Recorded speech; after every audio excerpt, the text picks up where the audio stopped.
আমার জামাই জুলুম করে ঠিক, যদি না হয় তার পরেও ঘর ছেড়ে দিবে না।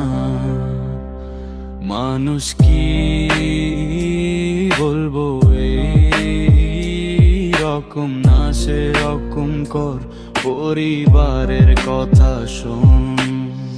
লোক কি বলবে, মানুষ কি বলবো, এই মাথায় নিয়ে জীবন চলছে। খারাপ সময়কে পাশে নেই।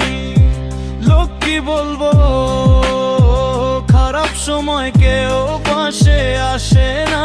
আর তুমি বলছো স্বাগতম তোমায় এই দুনিয়ায়, তুমি কি রেডি? লোক কি বলবো, পরিবারের সমস্যা একটু সামলাই রে। মানুষ কি বলবো, হায়টাই মাথায় নিয়ে বেঁচে আছিলাম।